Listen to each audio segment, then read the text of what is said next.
Dear friends, once again welcome back to Income Tax Lectures. Today we will discuss about the distinction between tax planning, tax avoidance and tax evasion. കഴിഞ്ഞ ക്ലാസ്സിൽ നമ്മൾ discuss ചെയ്ത പരിചയപ്പെട്ട 3 ടേംസുകളാണ് tax planning, tax avoidance and tax evasion. ഇവ തമ്മിലുള്ള ഒരു കമ്പാരിസണാണ് ഇന്നത്തെ ക്ലാസ്സിൽ നമ്മൾ നടത്തുന്നത്. First of all, when we take meaning as the basis, what will be the differences between tax planning, tax avoidance and tax evasion? ഓരോന്നിൻ്റെയും മീനിങ് കഴിഞ്ഞ ക്ലാസ്സിൽ നമ്മൾ പരിചയപ്പെട്ടതാണ്. അപ്പോൾ ഫസ്റ്റ് ഡിഫറൻസ് പറയുമ്പോൾ നമുക്ക് മീനിങ് തന്നെ പറയാം. What is tax planning, what is tax avoidance and what is tax evasion. ഓരോന്നും വ്യത്യസ്തമാണ്. ടാക്സ് പ്ലാനിങ് എന്ന് പറഞ്ഞാൽ minimizing tax liability by availing full advantages of the act. നിയമത്തിലെ ഡിഡക്ഷൻസ്, നിയമം അനുശാസിക്കുന്ന ഡിഡക്ഷൻസ്, എക്സംഷൻസ്, റിബേറ്റ്സ്, റിലീഫ്സ്, ഇങ്ങനെയുള്ള full advantages of the act അത് മുതലാക്കിക്കൊണ്ട് ടാക്സ് ലാബിലിറ്റി കുറച്ച് കൊണ്ടുവരുന്ന നിയമവിധേയമായിക്കൊണ്ടുള്ള ഒരു പ്രവർത്തനമാണ് ടാക്സ് പ്ലാനിങ്. എന്നാൽ tax avoidance is taking advantages. Tax avoidance എന്ന് പറഞ്ഞാൽ taking advantages of loopholes in the law legally. നിയമത്തിലെ ചില ലൂപ്പ് ഹോൾസ്, നിയമവിധേയമായിക്കൊണ്ട് തന്നെ ചില ലൂപ്പ് ഹോൾസിൻ്റെ അഡ്വാൻറ്റേജസ്, ഫുൾ അഡ്വാൻറ്റേജസ് അല്ല, ലൂപ്പ് ഹോൾസിൻ്റെ അഡ്വാൻറ്റേജസ് എടുക്കുന്നതിനെയാണ് ടാക്സ് അവോയ്ഡൻസ് എന്ന് പറയപ്പെടുന്നത്.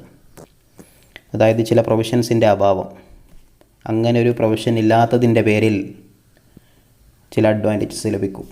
നിയമവിധേയമാണ്, അങ്ങനെയുള്ള ലൂപ്പ് ഹോൾസ് നോക്കുകയാണ്. ഡിഡക്ഷൻസും റിബേറ്റ്സും റിലീഫ്സും ഒന്നുമല്ല, പ്രത്യക്ഷമായി പറയാത്ത ചില കാര്യങ്ങൾ, ചില ലൂപ്പ് ഹോൾസ് ഉള്ളതുകൊണ്ട്. അതായത് ഉദാഹരണം പറയുകയാണെങ്കിൽ മിനിമം ആൾട്ടർനേറ്റീവ് ടാക്സ് എന്നിട്ടുള്ളൊരു കൺസെപ്റ്റ് ഉണ്ട്. കമ്പനികൾക്കാണ് അത് ബാധകം.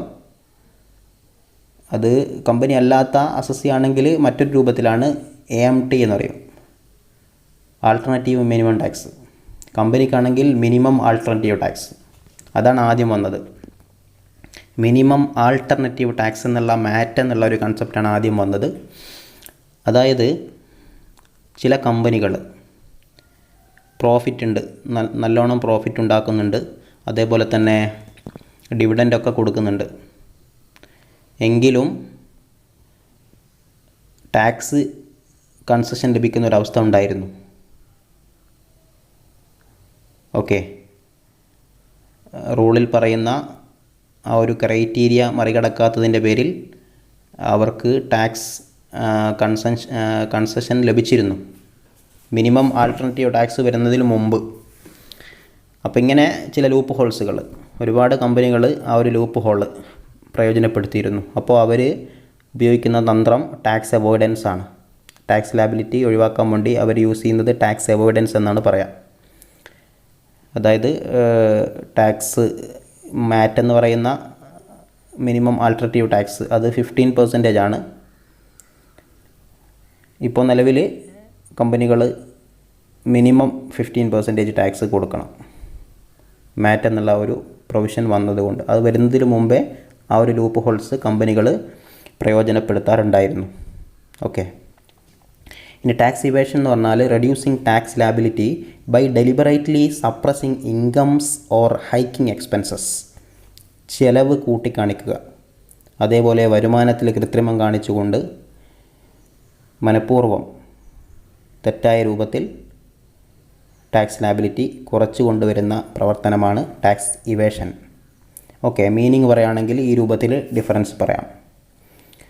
When we take aim as basis, ഓരോന്നിൻ്റെയും ലക്ഷ്യം അടിസ്ഥാനപ്പെടുത്തിയിട്ട് കമ്പയർ ചെയ്യുമ്പോൾ ടാക്സ് പ്ലാനിങ്ങിൻ്റെ ലക്ഷ്യമെന്ന് പറയുന്നത് സേവിങ് ഓഫ് ടാക്സ് സേവ് ചെയ്യുക എന്നുള്ളതാണ്.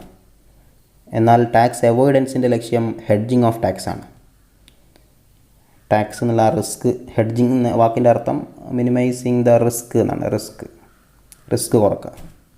അപ്പോൾ ഹെഡ്ജിങ് ആണ്, ഇവിടെ സേവിങ് ആണ്. എന്നാൽ ടാക്സ് അവോയ്ഡൻസിൽ ഹെഡ്ജിങ് ആണ്.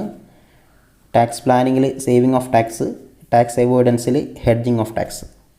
എന്നാൽ ടാക്സ് ഇവേഷനിൽ കൺസീൽമെൻറ്റ് ഓഫ് ടാക്സ് എന്ന് പറയാം. കൺസീൽമെൻ്റ് ആണ്. അവിടെ തെറ്റായ രൂപത്തിൽ ഒരു ഒളിപ്പിക്കലാണ്. കൺസീൽമെൻ്റ് ആണ്, കൺസീൽമെൻറ്റ് ഓഫ് ടാക്സ്. ഓക്കെ. ഇനി നാച്ചുറ നോക്കുകയാണെങ്കിൽ, ഈ ഒരു പ്രവർത്തനത്തിൻ്റെ നാച്ചുറ നോക്കുകയാണെങ്കിൽ, tax planning is moral, tax avoidance is immoral, tax evasion is illegal and objectionable. Tax planning മോറലായിട്ടുള്ളൊരു പ്രവർത്തനമാണ്. ടാക്സ് അവോയ്ഡൻസ് മോറലല്ല, ഇമ്മോറലാണ്, എന്നാലും ഇല്ലീഗലല്ല. ഓക്കെ, അത്ര നല്ല പരിപാടിയല്ല, എങ്കിലും എന്താണ്, ഇല്ലീഗലല്ല, നിയമവിധേയം തന്നെയാണ്, നിയമവിരുദ്ധമല്ല, എന്നാൽ മോറലല്ല, ഇമ്മോറലാണ് എന്ന് ഓർമ്മിക്കുക. Tax avoidance. ടാക്സ് ഇവേഷൻ എന്ന് പറയുന്നത് ഇല്ലീഗൽ ആൻഡ് ഒബ്ജക്ഷനബിളാണ്. ഇല്ലീഗൽ ആൻഡ് ഒബ്ജക്ഷനബിളാണ്, നിയമവിരുദ്ധവും ശിക്ഷാർഹവുമായ ഒരു കാര്യമാണ് ടാക്സ് ഇവേഷൻ. ഇനി ഇതിൻ്റെ അൾട്ടിമേറ്റ് റിസൾട്ട് നോക്കുകയാണെങ്കിലോ, ടാക്സ് പ്ലാനിങ്ങിൻ്റെ റിസൾട്ട് എന്താണ്? Benefit arise in the long run. റിസൾട്ടിൻ്റെ ആ ഒരു നമുക്ക് ബെനിഫിറ്റ് കിട്ടുന്ന ഒരു കാലാവധിയാണ് ഉദ്ദേശിക്കുന്നത്, ടൈം പീരീഡ്. റിസൾട്ട് നോക്കുകയാണെങ്കിൽ benefit arise in the long run. Tax പ്ലാനിങ്ങിൻ്റെ ബെനിഫിറ്റ് നമുക്ക് ലോങ് റണ്ണിലാണ് കിട്ടുക. എത്ര പെട്ടെന്ന് ലഭിക്കുന്നില്ല, ദീർഘകാലാടിസ്ഥാനത്തിൽ ലഭിക്കുന്ന ഒരു നേട്ടമാണ് ടാക്സ് പ്ലാനിങ് കൊണ്ട് ലഭിക്കാൻ പോകുന്നത്. എന്നാൽ ടാക്സ് അവോയ്ഡൻസ് കൊണ്ട് ഷോർട്ട് റണ്ണിൽ ബെനിഫിറ്റ് ലഭിക്കും. Benefit arise in the short run. എന്നാൽ ടാക്സ് ഇവേഷൻ്റെ റിസൾട്ട് എന്താണ്? Penalty and prosecution. ബെനിഫിറ്റ് അല്ല, പെനാൽറ്റി ആൻഡ് പ്രോസിക്യൂഷൻ. പിഴയും അതേപോലെ കോടതി ഇടപെടലും ശിക്ഷയൊക്കെയാണ് റിസൾട്ടായിട്ട് ലഭിക്കുന്നത് ടാക്സ് ഇവേഷൻ. ഇനി ലീഗൽ ഇംപ്ലിക്കേഷൻസ് പറയുകയാണെങ്കിൽ, legal implication of tax planning is എന്താണ്? Uses benefit of the law. അറിയാവുന്നതുപോലെ നിയമത്തിലെ ബെനിഫിറ്റുകൾ ഉപയോഗപ്പെടുത്തലാണ് ടാക്സ് പ്ലാനിങ്ങിൻ്റെ ഇംപ്ലിക്കേഷൻ. എന്നാൽ tax avoidance loopholes in the law ഉപയോഗപ്പെടുത്തലാണ്. Uses loopholes in the law. നിയമത്തിലെ ലൂപ്പ് ഹോളുകൾ ഉപയോഗപ്പെടുത്തലാണ് ടാക്സ് അവോയ്ഡൻസിൻ്റെ ഇംപ്ലിക്കേഷൻസ്.